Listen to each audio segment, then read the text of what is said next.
You got questions, we've got answers. Just ask Kenan. Oh, it is wet in South Florida. It has been raining for what feels like weeks. The pond is full though, which is exciting. And there's all sorts of action happening here. But today it's time for another Ask Kamp Kenan question from one of our Patreon supporters. This is from Dylan Cloud, and I'm going to paraphrase what he asks. He asks me, Kenan, you've stated many times that you got most of your animals in 2004 when I moved to Florida. He wants to know, did I acquire all my groups of tortoises all at once, or did I do it piece by piece, or was it a combo of both? Well, that's a good question. He just wants to know how the camp got started. Well, it starts even further back. You see, I had moved to Pennsylvania when I was a BMX pro.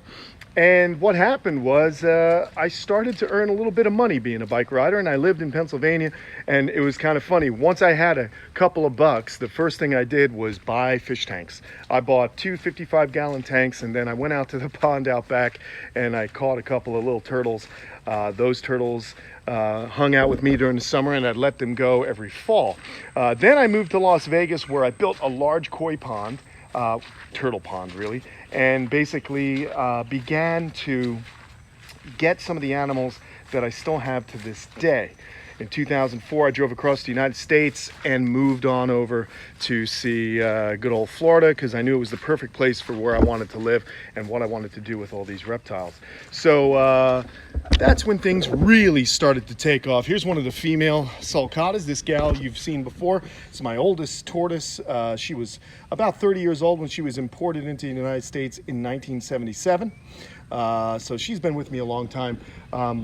As you can see, it's so wet in the sulcata area that I have them all up here. But anyway, back to the question. The question is this, the answer rather, is I started to build most of my groups as far as like the sulcatas. I started to get them piece by piece, animal by animal. It was pretty exciting doing that. What had happened was a few organizations, I knew I had land and I knew that there were animals that needed homes, so contacted some of those organizations. I had to then kind of send them pictures of my place, and they considered me as an adoption area. So I started to do that just as a regular guy, just cold calling, figuring things out like that. Then an opportunity arose where I was able to purchase a group of animals from a gentleman who no longer wanted them. He was in the business of selling them. And that's where I got most of my adult sulcatas. Most of the females I acquired, I had to purchase them. There's Lumpy. Lumpy I got from a good friend's father, Mike Reptile, and I got that tortoise when I moved down here in 2004. Of course, he was not that big.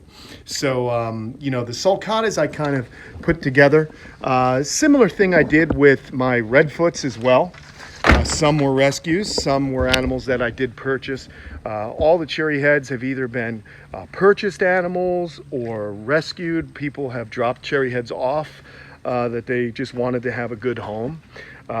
Some of the lizards I purchased, like Guapo and Lola, when they were little babies. Sometimes I've traded for animals. But most of the time, and these days I just don't buy animals any longer. Very, very rare. I get lucky, and because of, I suppose, the way I keep the animals and a little bit of the notoriety, I'm able to then come across people who just want to send their animal here from time to time. Here are the cherry heads. They're looking nice after a little rainstorm. There's Darth Maul. Check her out. Just kind of hanging about, huh? Look at those eyes. Is that incredible? I love that tortoise. This animal actually was dropped off. She was dropped off to Bush Wildlife. They contacted me and I took her. So, you know, these relationships that I have fostered for many years, you know, started to really help me build a little bit of a menagerie, a collection, if you will. You know, I'm not against buying animals as long as I like getting animals that are not wild caught. However, sometimes it's necessary for the survival of the species to have legally imported specimens That's just not something I do, but you know, there are zoos that do that. There are private keepers that do that. And if they're breeding them to create these assurance colonies, so be it. If it's a matter of them living a life in captivity or being extinct in the wild, I'd rather them living a life in captivity. So one day, if we can stabilize some of the regions, we can get these animals back. Now, the elongated tortoises here, these guys were actually given to me as the complete group. I got all of these animals in one swoop. They needed a place to go.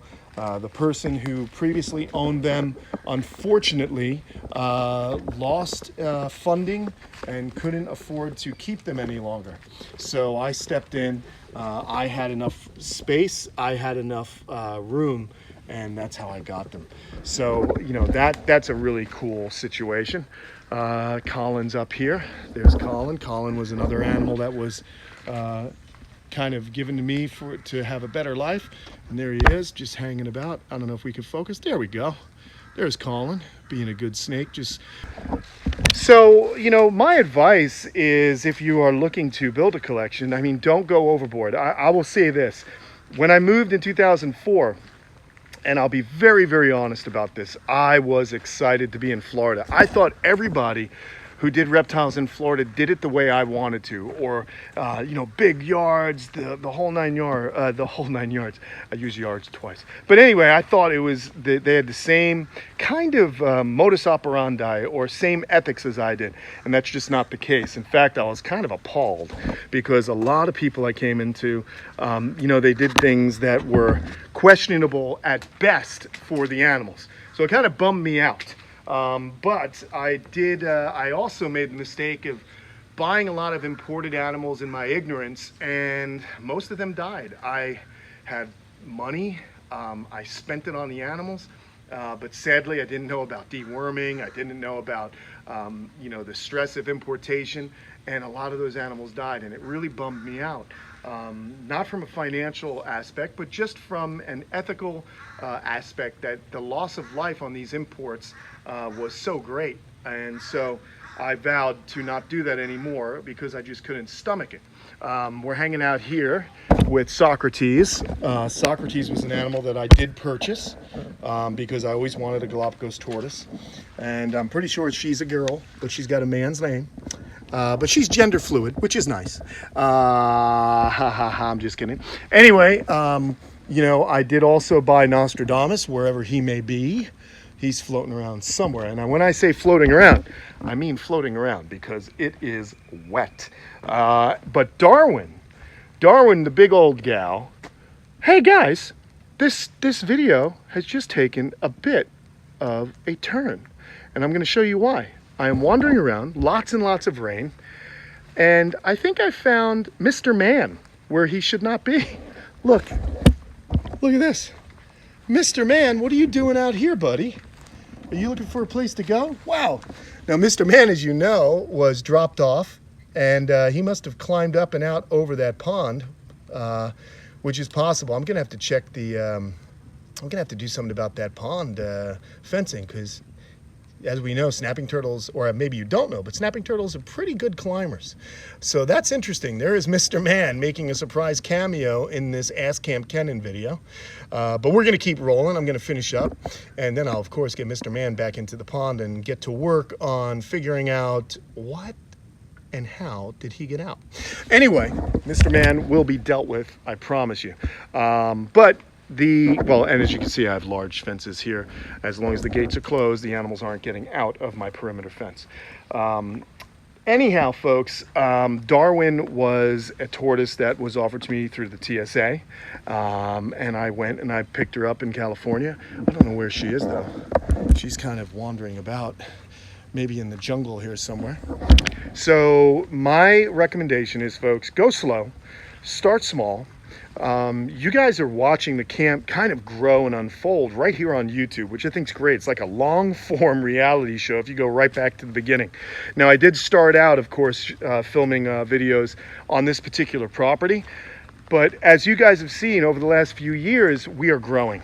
And that's why I'm excited that Kyle and I are partnering up, and we're gonna grow even more, and we're gonna do more good work for some of these animals, and we're gonna have a place for you guys to come visit.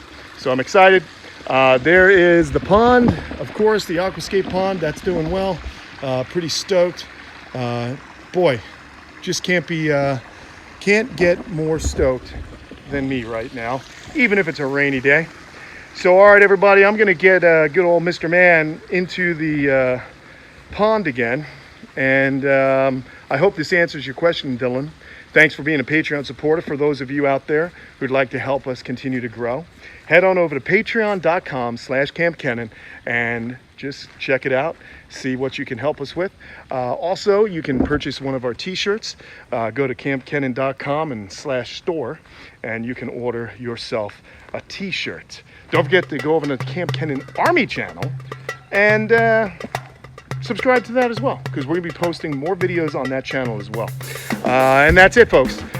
If I sound a little mellow, it's because it's gray, it's rainy, and you know what? I'm not one of these YouTubers that just wants to be in your face all the time. I just want to give you info. And if I'm a little more sedate today, that's okay. See you guys. So long.